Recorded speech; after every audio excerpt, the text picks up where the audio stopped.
do everything that you can to reduce the impact that high gas prices have on Americans. We're asking other countries to think about maybe pumping more oil. Why not just do it here? Well, to be very clear, federal policies are not limiting the supplies of oil and gas. Let me finish. Let me finish. An executive order his Peter, first week that halted new oil and gas. Let me give you the facts here, and I know that can be inconvenient, but I think they're important in this moment. To the contrary, we have been clear that in the short term, supply must keep up with the demand.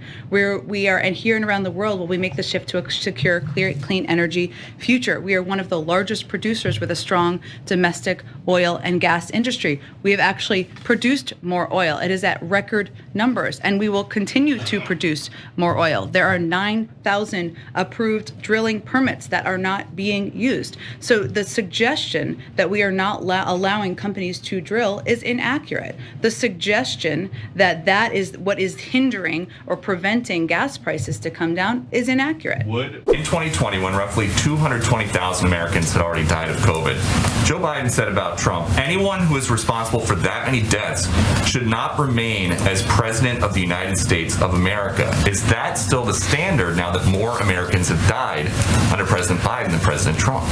Well, I think the fundamental question here is, what are you doing to save lives and protect people? And the former president was suggesting people inject bleach.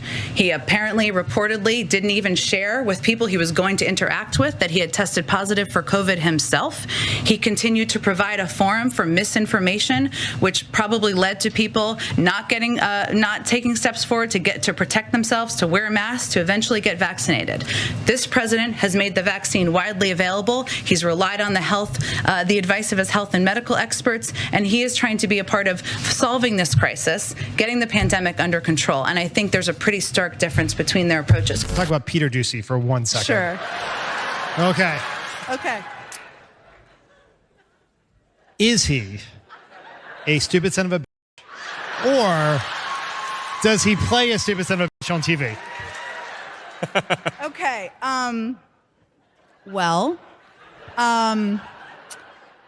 He works for a network. Okay. That provides people with questions that nothing personal to any individual, including Peter Doocy, but might make anyone sound like a stupid son of a bitch.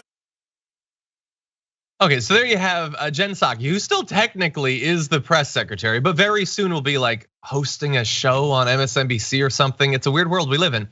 Mocking Peter Doocy. Let's be clear, she did say that he sounds like a stupid son of a bitch, while also providing a bit of an out. So there's still a little bit of diplomacy there, Brett. She implies, yes, he does day after day sound like a stupid son of a bitch, but it isn't his fault.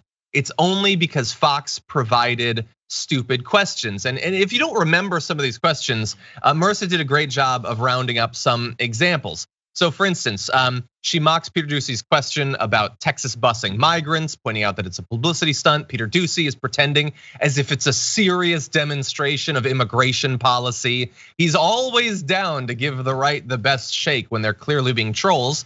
He asked if a White House event celebrating Ketanji Brown Jackson will be a super spreader. He asked questions about a video of Biden kissing Nancy Pelosi, asked a ton of questions about Hunter Biden and all that, and if whether President Joe Biden would support a special counsel to look into his son posing nude in a photo or something. And so anyway, look, they're having a lot of stupid questions, Brett. What do you think about her engaging with this though? So we've been doing some, there's a channel that is basically on TYT's network that is basically home to every ridiculous Doocy and Psaki moment. So it's youtube.com/TYT investigates reports or facebook.com/TYT investigates. Don't ask me how it got that. But what you see, the most fascinating thing is he asks versions of the same question every day. The evolution from like, is there gonna be an investigation into Hunter Biden? Asked and answered. The next day it'll be like, is there gonna be a special counsel investigation into Hunter Biden? Mm-hmm. And then it just gets one extra word essentially every single day for a week. And the reason that she is right in saying this is a Fox News thing is like, if you go back and look at what's happening on that network, it's just what they're reporting on anyway. And he's just the way that they get a quote from her to stick into those stories. And yeah, that's the short answer.